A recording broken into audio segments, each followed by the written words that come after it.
तो भगत सिंह ने एक बात कही थी कि मतलब अगर मैंने अंतिम दिनों में भी याद किया तो मैं मान लूँगा नास्तिक, लेकिन अगर मैंने अंतिम दिनों में भी याद नहीं किया फिर तुमको ये मानना पड़ेगा कि मैं नास्तिक किन्हीं मूल कारणों की वजह से। मैं एग्जिस्टेंस पे जो सवाल है वो मूल कारणों से उठा रहा हूँ और अंतिम दिनों के बारे में उन्होंने जिक्र किया है, मुझे सच में याद नहीं।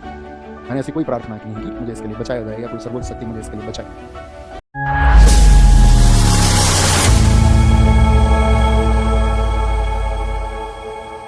तो पूंजीपतियों ने देश में यही तो किया, इस मजदूरों का, किसानों का जो शोषण किया है, इसी के खिलाफ तो भगत सिंह जी ने खड़े हुए अपनी युवावस्था में, है ना। क्यों भगत सिंह, आप एक किताब और पढ़ना, आप लिखे अपनी किताब और, मैं नास्तिक क्यों हूँ। क्योंकि भगत सिंह से उनके दोस्त ने कहा था कि भगत सिंह तुम थोड़ी चर्चाओं में आ गए हो, तुम थोड़ा चर्चित हो गए हो और इसीलिए तुम ऐसी बातें करते हो कि तुम्हारा जो है विश्वास नहीं हो, तुम नास्तिक हो। तो भगत सिंह ने बड़ी जबरदस्त बात कही थी, बड़ी जबरदस्त। उन्होंने कहा था इसका मतलब बिल्कुल ये नहीं है कि मुझे थोड़ी चर्चाएं मिल गई हैं, मैं थोड़ा चर्चित हो गया हूँ तो इसलिए मैं नास्तिकवाद की बात कर रहा हूँ। तो उन्होंने उस पर प्रकाश डाला अपनी पुस्तक में कि मैं नास्तिक क्यों हूँ। हालांकि उस पुस्तक में उनके शुरुआती आप 20 पेज भी पढ़ लेंगे तो 20 पेज में जिक्र नहीं है मैं नास्तिक, है ना। तो वो आप जरूर पढ़ना, कि पढ़ना जरूरी है।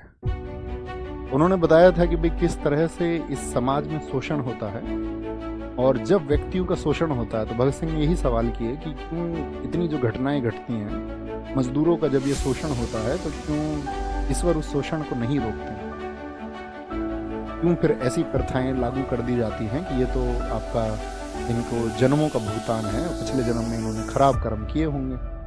जब किसी व्यक्ति ने पिछले जन्म में खराब कर्म किए थे तो उसका चैप्टर वहीं क्यों नहीं क्लोज किया गया, उसके खराब कर्मों की सजा उसको तभी क्यों नहीं दी गई, उसको अगले जन्म तक क्यों ले जाने दिया गया। वो सवाल कर रहे हैं, बस सिर्फ सवाल कर रहे हैं। अब भी विचार करना है इस बात पर, क्योंकि दुनिया में इतनी जो मतलब घटनाएं हो रही हैं तो क्यों मतलब सबके मन को परिवर्तित क्यों नहीं कर दिया जाता है कि उनके मन के अंदर सिर्फ और सिर्फ ऐसी भावनाएं आए जो उनको अच्छी भावनाएं आए। पाकिस्तान के आतंकवादी कुछ आते हैं और यहाँ देश में नागरिकों की हत्या करते हैं तो क्यों नहीं उनका परिवर्तन कर दिया जाता है मन का। क्यों एक व्यक्ति के द्वारा ब्रेन वॉश किया गया ज़्यादा कामयाब हो जाता है उस प्रभुसत्ता के द्वारा किए गए परिवर्तन के मुकाबले, है ना। तो ये मतलब उन्होंने सवाल किए और उन्होंने कहा कि जब मेरे अंतिम दिन आएंगे, तो उन्होंने कहा था, भगत सिंह से एक बात कही थी बड़ी अच्छी। उन्होंने कहा था कि भगत सिंह जब तुम्हारे अंतिम दिन आएंगे, जो व्यक्ति के पास कोई विकल्प नहीं बचता है और व्यक्ति का जब तक पेट भरा हुआ रहता है तब तक वो एग्जिस्टेंस पे सवाल लगाता रहता है, लेकिन जब अंतिम दिन या खराब पल आते हैं तो व्यक्ति सिर्फ ईश्वर को याद करता है। तो भगत सिंह ने एक बात कही थी कि मतलब अगर मैंने अंतिम दिनों में भी याद किया तो मैं मान लूँगा नास्तिक, लेकिन अगर मैंने अंतिम दिनों में भी याद नहीं किया फिर तुमको ये मानना पड़ेगा कि मैं नास्तिक किन्हीं मूल कारणों की वजह से।